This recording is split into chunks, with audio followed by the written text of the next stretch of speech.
desolate gravel road, and the driver flipped off the meter. Wide-eyed, Ali stared at the back of the bald man's head. "You're kidding, right?" The cabbie shrugged, his eyes meeting hers in the rear-view mirror. "I cannae make it up the hill, lass, on account of all the rain we've had. My car's too heavy, ye ken, but Dunvegan's just up the road a bit," he said in his thick brogue. Ali leaned forward, peering past the rhythmic swipe of the windshield wipers to the mist-shrouded trees and the faint outline of a stone tower just beyond them, and released a resigned sigh. She shouldn't be surprised. Lately, where she was concerned, if something could go wrong, it did. "OK then, what do I owe you?" she asked as she dug her wallet from the bottom of her black leather satchel. £200, the older man answered as he opened the door and heaved himself off the front seat. Ali let out a soft whistle before she followed after him, her low-heeled shoes sinking in the mud. "Can you give me a receipt, please?"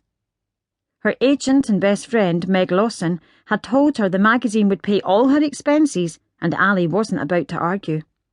It meant more money to go toward the hefty student loans she'd accumulated while going to medical school, and the sooner they were paid off, the better.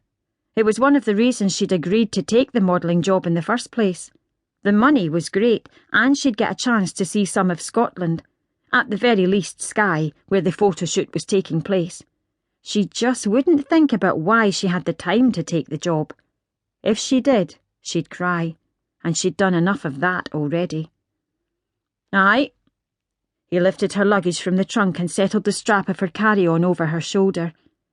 "I wish I could help you with your bags, lass, but I have a bum knee and wouldn't be much good to you." "No problem." Ali managed a tight smile as she dragged the heavy suitcase around the back of the car, its wheels getting stuck in the mud.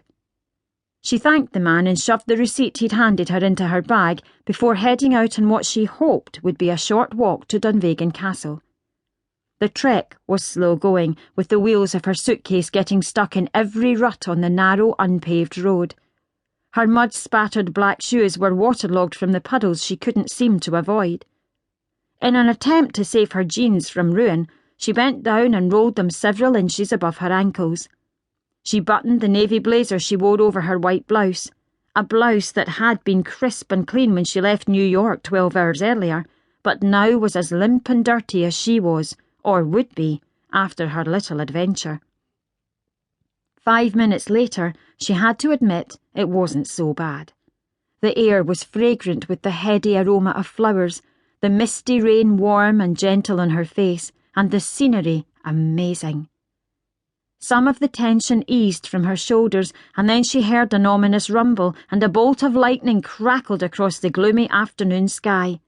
Within seconds, the clouds opened up and the rain came down in buckets. Ali shook her head and laughed. What else could she do? Cry? Rounding a bend in the road, a massive grey stone edifice came into view, and she felt an unexpected spurt of excitement. It looked like something out of a fairy tale, with its majestic towers reaching toward the sky. Maybe Meg was right. The change of scenery would do her good. Gripping the suitcase with 2 hands, she hauled it onto the pavers of the long driveway.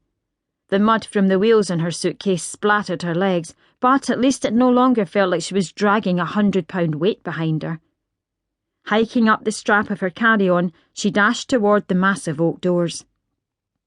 When she received no response to her first tentative knock, she rapped harder, relieved when the door creaked open. She'd begun to think the place was deserted. A tall, elderly man stood framed in the doorway, staring at her, his bright blue eyes wide in his grizzled face, his mouth hanging open. Ali didn't blame him. She could only imagine what she looked like with her long hair plastered to her head and mascara no doubt running down her cheeks. "Hi, I'm Ali Graham."